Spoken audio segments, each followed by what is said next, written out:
Hey folks, Manley Haines here. If you're self-employed, 1099 contractor, an investor, or a veteran in Wisconsin, a bank may have already told you we can't make it work. But that doesn't always mean you can't buy. It may mean you're using the wrong playbook. In this mega episode, we're breaking down creative financing for 2026, self-employed strategies, DSCR loans, VA loan myths, and the affordability mistakes that higher earners make when the numbers get real. Standard guidelines were built for standard W-2 borrowers, but strong buyers do not always have standard income. Let's get into the strategy. Getting a mortgage when you're self-employed in 2026 is absolutely possible. I do it for clients regularly, but there's a right way to approach it and a way that's going to get you denied. And most people don't even know the difference until it's too late. For those of you who don't know, I'm Manley Haines, an independent mortgage broker based out of Milwaukee, Wisconsin, and I regularly help contractors, business owners, 1099 workers get approved after the bank had already told them no. Here's the thing, there's something you might be doing right now, something your accountant told you to do that is quietly working against you when it comes to qualifying. In a few minutes, I'm going to tell you exactly what that is and how to fix it. I'm also going to show you a loan option that most buyers never even hear about because most lenders can't offer it. Let's get into it.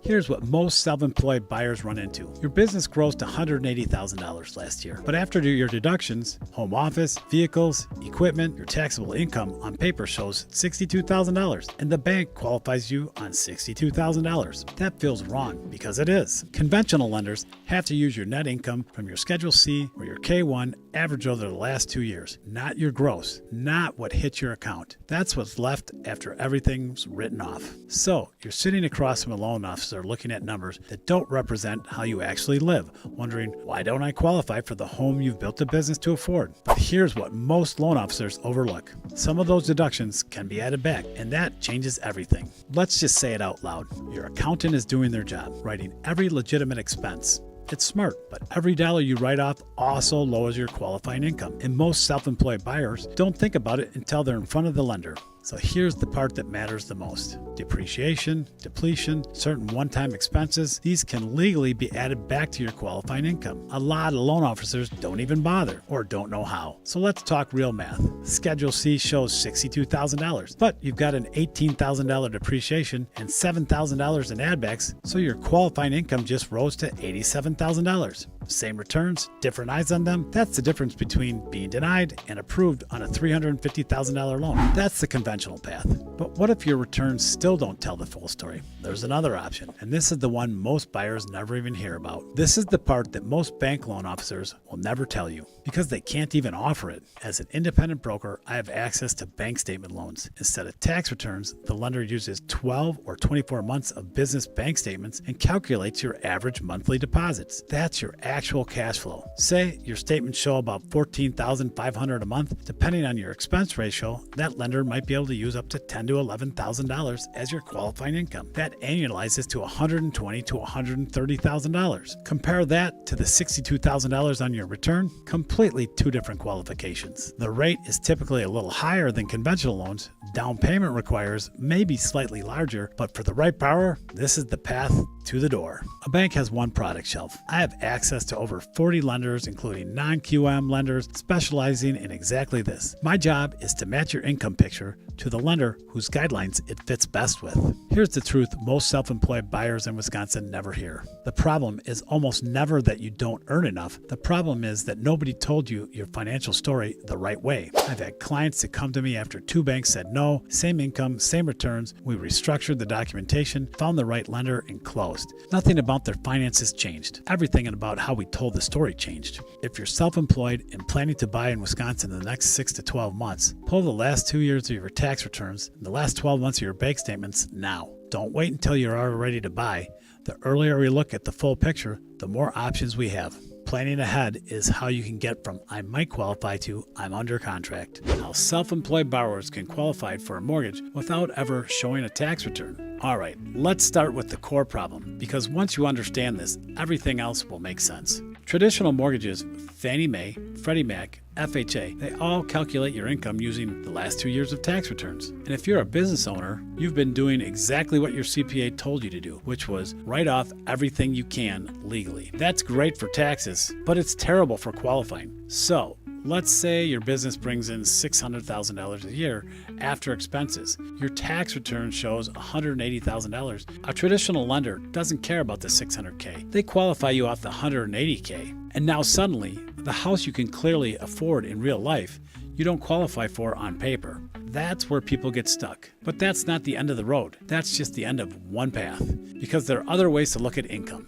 The first one, and probably the one I use the most, is bank statement loans. Instead of looking at tax returns, we look at the last 12 months of your deposits and build your income from knowing exactly what's hitting your accounts. If your business has low overhead, you might be able to use up to 80% of those deposits. If it's a higher expense business, you might be able to use closer to 50%. And in some cases, if your income clearly flows cleanly into your personal account, we can use personal bank statements and count almost everything. So instead of your income being reduced by write-offs, we're looking at your actual cash flow. The second option is for anyone who gets paid on a 1099. Sales professionals, consultants, contractors, this one's huge. We can typically use about 90% of your 1099 to qualify you. No digging around through your tax returns, no penalty for write-offs. It's clean, it's simple, and honestly, it's one of the most overlooked options out there. Now the third one surprises people.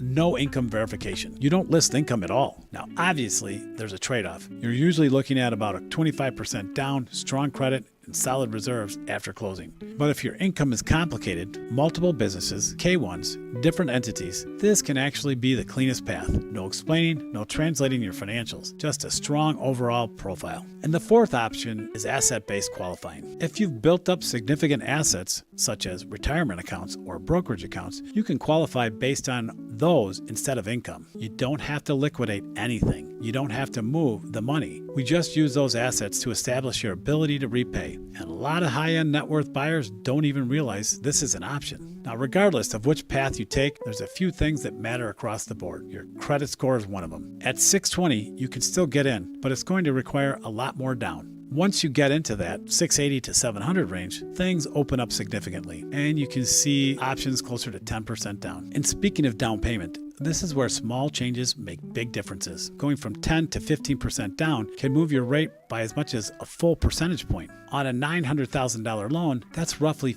$560 a month, over $6,000 a year, just because you stopped 5% short. That's real money. You're also going to need reserves, typically about 6 months of payments sitting in an account after closing, and a solid credit history, at least a few active open accounts. But let me give you one thing that causes more problems than anything else with these loans: messy bank statements, too many overdrafts, random transfers, deposits that can't be explained. When that happens, lenders start stripping things out, and suddenly your qualifying income shrinks. The good news is it's fixable. You just have to start cleaning it up ahead of time. Here's the bottom line. If you've been told you don't make enough money to qualify, that may be true under some set of rules, but it doesn't mean that you don't qualify. It just means you haven't been shown the right strategy yet. You're probably not out of options. You're probably just looking at the wrong loan products. And honestly, most investors in Wisconsin have never had a DSCR loan explained to them in the right way. Welcome to Manley's Mortgage Minutes, powered by the Mortgage 101 podcast. I'm Manley Haines, and every week I break down what is actually happening in today's market so buyers and investors can move forward with clarity and confidence. Today we're talking DSCR loans, one of the most powerful tools available to investors who want to keep scaling properties without getting boxed in by conventional lending rules. No fluff, no smoke and mirrors, just how the numbers actually work. What is a DSCR loan? DSCR stands for Debt Service Coverage Ratio. Now, don't let the fancy mortgage acronym scare you off, because the concept is actually simple. Traditional mortgages qualify you. A DSCR loan qualifies the property. That means no tax returns, no W-2 obsession, no traditional debt-to-income calculation. The lender simply asks one question: does the property generate enough income to cover the payment? That's it. The formula is monthly rental income divided by the monthly housing payment. Principal and interest, taxes and insurance. Super simple. PITI. If the property cash flows well enough, the deal works. So, real world example. You're buying a $950,000 short-term rental near Lake Geneva. 4 bedrooms, hot tub, walking distance to the lake. The kind of place that stays booked all summer and still pulls strong winter weekends. Instead of using long-term rental numbers, DSCR short-term rental loans can use AirDNA income projections based on comparable Airbnb performance in that market. So let's say the projected gross monthly income comes in around $8750. You put 20% down, the loan amount is roughly $760,000 at today's DSCR rates, and your principal and interest payment lands around $5,300 a month. Add taxes and insurance, and your total payment comes in around $6,700 a month. Now, run the math. 8,750 divided by 6,700 gives you roughly a 1.3 DSCR factor. That property qualifies, and the lender never once asked you for your tax returns. Why this matters. This is where DSCR changes the game for investors. A lot of higher-end long-term rentals in places like Brookfield, Mequon, Whitefish Bay don't cash flow well enough under conventional math. But short-term rental markets, Lake Geneva, Door County, Wisconsin Dells, those markets generate premium nightly revenue that can completely reshape the numbers. And here's the bigger issue that most investors eventually hit. Conventional financing starts getting restrictive once you stack multiple properties. DSCR loans, they don't care nearly as much about how many financed homes you already own. Each property stands on its own merit, and if the next property cash flows, you keep scaling. Here's the trade-offs. Now let's keep this honest. The DSCR loans are not normally the cheapest available financing. Rates are typically a little higher than conventional loans. Usually you need to put at least 20% down. Reserve requirements will be a little stronger, about 6 months needed. Plus, many programs include a prepayment penalty. But here is why serious investors still use them. Flexibility. A lot of DSCR loans can close in an LLC structure, helping investors separate business assets from personal debt exposure. That matters when you're scaling higher-end properties, because eventually, preserving personal borrowing power becomes just as important as acquiring the next deal. All that being said, these trade-offs can actually become a trade-in with the right mortgage professional. And hey, there are levers that can be pulled to get your DSCR product into a place that competes and sometimes even beats conventional rates. If you want to learn more, don't hesitate to reach out. Here's the bottom line. If you're buying your first rental property, conventional financing may still be the better play. But if you're self-employed, scaling investment properties, or moving into a high-end short-term rental space, DSCR loans become one of the most important tools in the toolbox. And in markets like Lake Geneva and Door County, where short-term rental demand stays strong year-round, understanding this strategy can completely change how fast you grow. Today, I'm showing you where the real approval lines are and the score ranges that actually move your payment. Welcome to Manley's Mortgage Minute, powered by the Mortgage 101 podcast. I'm Manley Haines, and every week we cut through the noise so you can move forward with confidence, not confusion. And today, we're talking VA home loan credit score requirements, what the VA actually requires and what lenders actually require, and the score ranges that truly impact your monthly payment. No fear tactics, no internet myths, just real numbers and real strategy. By the end of this, you'll know what credit score gets you in the door, what gets you a better rate, and what moves can improve your position in 30 to 60 days. Here's the biggest misconception in the VA world. People think the VA loan has a hard minimum score requirement. It doesn't. The Department of Veteran Affairs guarantees a portion of the loan, but the lender still decides the risk tolerance. That's where the overlays come in. Most lenders today want at least a 620 credit score. Some will go down to a 580. A few niche lenders will work within the mid-500s with a strong file, solid income, low debt, and solid reserves in the bank. So when somebody says, the VA requires a 620 credit score, that's simply not accurate. The lender requires it. And that's like blaming the football stadium because your coach won't put you in the game. Now here's what really matters. Your score doesn't just determine your approval, it determines the pricing. Most buyers miss that. They ask, what can I get approved for? When the smarter question is, what rate tier am I landing in? Let's make this real. Say you're buying a home at $375,000 in Waukesha with your VA eligibility zero down. After the funding fee, your loan amount lands around $382,000. At a 740 credit score, you might be sitting around 6.25%, and principal and interest payment is roughly $2350 a month. Drop that same buyer to a 660 credit score, same house, same loan, that rate moves closer to 6.875, and the payment jumps to around $2510. That's $155 more every single month just because of the credit tier. That's real money. That's groceries, utilities, car payments, vacation money, and kids' sports. Over 5 years, that adds up to more than $9,000. Same home, different score, different financial future. The pricing tiers that actually move your rates are 740, 720, 700, 680, and 660. Below 660, the adjustments get aggressive very fast. So what do you do if your score needs work?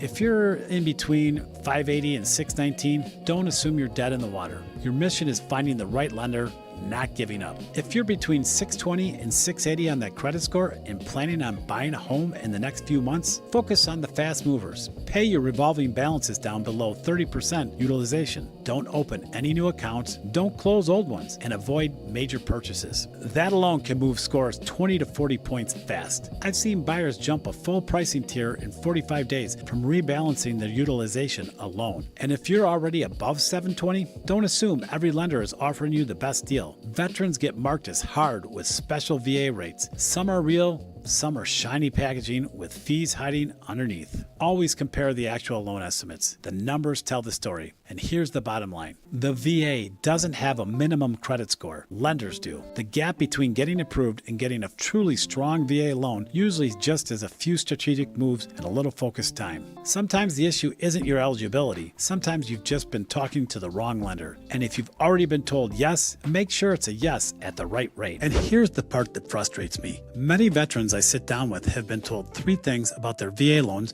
that are either flat out wrong or are absolutely incomplete. And by the end of this video, you're going to know exactly what your VA benefits saves you on your real Wisconsin home, the funding fee math nobody actually explains, and the one stack play that lets you combine your VA loan with Wisconsin program that almost no lenders bring up. I'm not going to give you the same generic VA loan rundown that you've seen on 12 other channels. I'm going to run the real math on a $400,000 home because that's what Wisconsin veterans are actually buying right now. Let's talk real math. $400,000 home in Wisconsin. Many veterans who don't use their VA benefits end up going with FHA, and that's the path of least resistance. 3.5% down, more flexible credit qualifications. So let's run the FHA and the VA side by side because that's the comparison that actually matters. FHA path, 3.5% down on a $400,000 loan is $14,000 cash out of your pocket on day one. Plus FHA's monthly mortgage insurance, which on a $386,000 loan runs roughly $177 a month. And here's the part most veterans never hear from their lender on. That monthly MIP doesn't drop off. If you put less than 10% down on that FHA loan, the mortgage insurance sticks with it for the life of the loan, 30 years. Now flip it, same $400,000 home, 0 down, 0 monthly mortgage insurance ever, and a VA rate which usually runs a touch lower than FHA. So what does that mean in dollars? $14,000 you keep day one, plus $177 a month in MIP you never pay, another $10,600 over the first 5 years. You're looking at roughly $25,000 in real dollars you saved just in the first 5 years of owning your home. And over 30 years, that FHA MIP alone is more than $63,000 an FHA borrower pays that a VA borrower never touches. That's the part nobody runs the actual numbers on.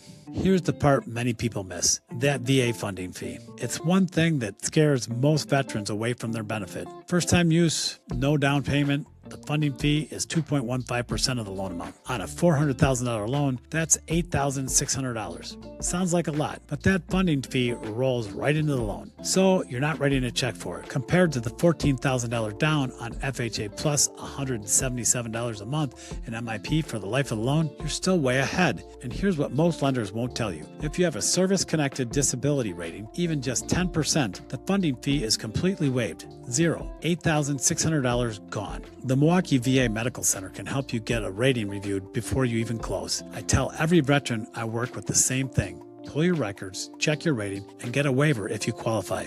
Now let's talk about something almost no national channel ever covers, the Wisconsin VA stack. Wisconsin has its own program through the Wisconsin Department of Veteran Affairs. The WDVA primary residence loan, the home improvement loan, property tax credits for the same disabled veteran. None of these replace your VA federal loan benefit.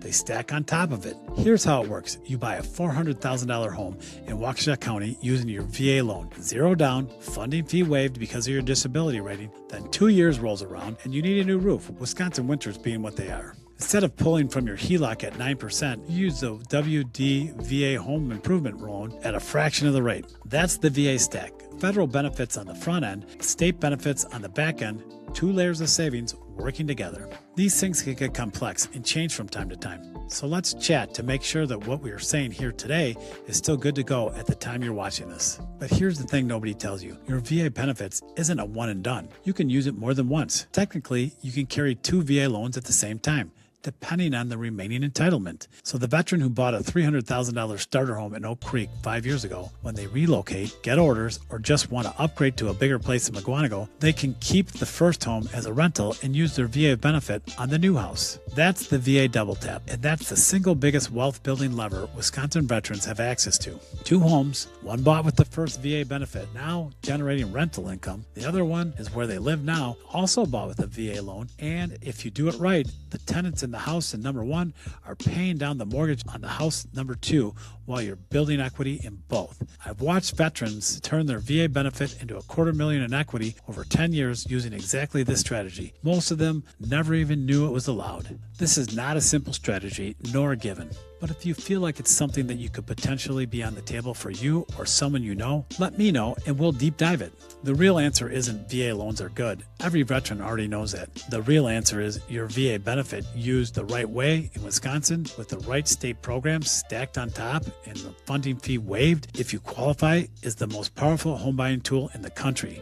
Most veterans use about 30% of what they can actually do. And here's the thing, the rules around the VA benefits and Wisconsin programs change all the time. The playbook today isn't what it was 5 years ago. Let me walk you through something I see all the time. 2 buyers, same income, same home price, same market here in the metro Milwaukee area, but one of them ends up paying a few $100s more a month, every single month for the life of the loan. Not because they made a mistake, just because they didn't know what to look for. Today, I'm going to show you exactly why that happens and how to make sure that you're not on the wrong side of that math. Welcome to Manley's Mortgage Minutes. I'm your host, Manley Haines, and every week I break down what's actually happening throughout the Milwaukee metro area so you can move forward with clarity and confidence. No fluff, no headlines, just real numbers and how they apply to you. Today we're talking about the affordability at the $500,000 plus price point. And this is where the conversation changes. At this level, it's not really about can you afford it? It's more about are you structuring it the right way? There are 3 things I see high income buyers consistently get caught off guard by, and we're going to walk through all 3 of them today. By the end of this, you'll understand how lenders actually calculate your income, whether paying 20% down really makes sense, and the one number in your monthly payment that most buyers underestimate is often one of the biggest. Everything here is based on what's happening right now in the metro Milwaukee area in 2026. Let's start with the first one, and this is where most surprises happen, how lenders look at your income. If you're W-2 salary base income, that part is simple. That's literally the number we use. But if any part of your income comes from bonuses, commissions, RSUs, or self-employment, lenders don't necessarily use your most recent year. They use a 2-year average, and that's where expectations and reality can start to separate. Example, let's say your base salary is $150,000, and last year you had a strong year and got a $75,000 bonus, and the year before that, a $20,000 bonus. You might think, I'm making $225,000, but from a lending standpoint, we average that bonus. So now we're working with $150K base plus about $47,500 average bonus. That brings you roughly to $197,500, not $225,000. And that difference directly impacts how much income you qualify. I've seen buyers coming in expecting one price range, and we end up adjusting that down. Not because anything went wrong, just because the math works differently than they expected. That's not a conversation you want to have after you've already started looking for homes. The fix is simple. Have the conversation early. Run the numbers right away before you start shopping. That's why when you walk into a house, you want to know exactly where you stand. The next question I hear all the time at this price point is, should I put 20% down? And for a lot of buyers in that range, the answer is always yes. And here's why. Let's use a $550,000 purchase price example. 20% down is $110,000. That's a significant amount of cash. In today's market, that loan size is still well within conventional loan limits. So if you're not being forced into a jumbo loan scenario, that requires 20% down. If you put 10% down instead, you'll likely have to pay PMI, and that might run somewhere between $100 to $150 a month depending on the scenario. But in exchange, you keep about $55,000 in your pocket. That's liquidity, that's flexibility, that's money you can invest or use for improvements or simply keep as reserves. For a lot of high-income buyers, that question isn't, can I afford PMI? It's, where does my money serve me best? And that's where the answer looks different for everyone. That's why they should sit and do a side-by-side conversation, not a one-size-fits-all rule. All right, this is the one that quietly makes a big difference. Property taxes, and more importantly, where you're buying. In our market, for example, there can be a noticeable difference between Milwaukee County and Waukesha County. Not always, but often. And I've seen situations where the difference adds up to several $1,000s a year, which can easily translate into a few $100s in your monthly payment. That difference we talked about in the beginning, the same purchase price, the same income, completely different monthly payment based purely on location. And here's the key. Most buyers don't see this coming. They focus on the rate, they focus on the down payment, but the property taxes quietly become one of the largest pieces of the monthly payment. Final thoughts. If you take nothing else from this, take this one thing. Affordability isn't just about what you make. It's about how your income is calculated. It's about how your cash is positioned and where you're buying. The buyers who understand those three things are the ones who stay in control of the process.